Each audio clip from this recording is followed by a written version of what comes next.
First goal of the season for Mark Stahl. First goal of the season for Elias Andersson. We'll get to that, but let's start things off with the Rangers, who scored first. Yeah, and Mark Stahl, you know, he did a really good job just getting the puck up the ice. They were in the zone, in Ottawa's zone, for 35 seconds before the goal was scored. So a lot of good was happening before the goal, and it started with Mark Stahl getting the puck at the net with traffic there, and then retrieving the puck. And you can see how Ottawa starts to turn.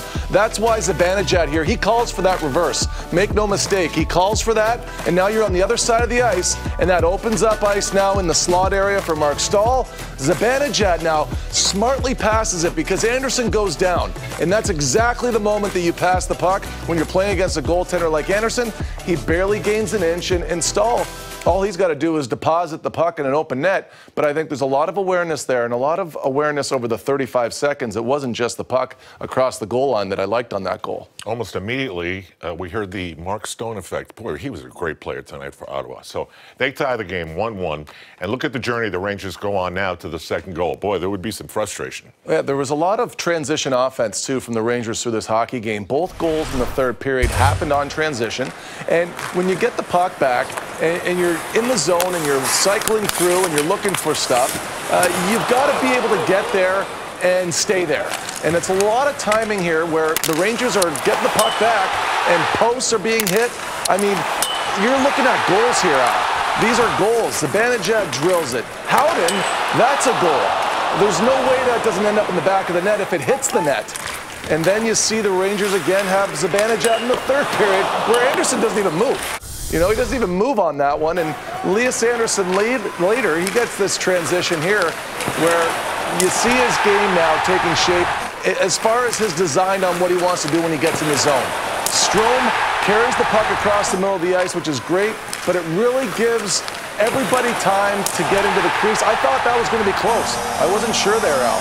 I mean, Andersson's right in front of him. I thought it was going to disrupt Craig Andersson's ability to make that save, but luckily for the Rangers, there was no callback on that one. And Elias has to laugh as to how he scored that goal. It happens oftentimes. You know what else? Brady Tkachuk. You know how he scored his first goal of the year this year? Off a skate. You know, and then he got another one in the same game. But these guys, all these young players just need one to get on a roll. We've seen it with Hedl. Hopefully the same thing happens with Andersson. Watch the work along the boards here leading to the Rangers' third goal of the year. And Philip Hedl showing a lot of patience. Yes, and you know what? By design, too. If you watch the way that Chris Kreider crosses into the zone here, he goes wide, and then as soon as Hedl is carrying the puck and he gets closed out, he makes the pass. I thought the timing was brilliant. If you see Kreider go wide like that, and then anytime the puck carrier gets closed, he has a better opportunity. As you see Hedl go through, he has an easier pass to make through when he gets closed off that way. But don't discredit Kreider there because he gave him the target. He gave him a target early, and if you watch him through the neutral zone, pace himself correctly, excellent goal. You got to give both guys credit there to make that a play. And finally, Ottawa came to life a little bit, and Henrik Lundqvist, with 3:50 to go in a 3-1 game, made the Volvo save of the game. Take us through it. Well, look, Henrik has been the team's best player, and I'm talking skaters, defensemen all year long.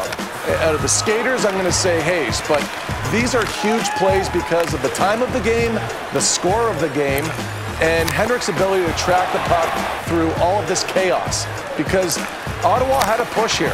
And let's go back a couple of years ago where 6-on-5 was an issue against the Ottawa Senators.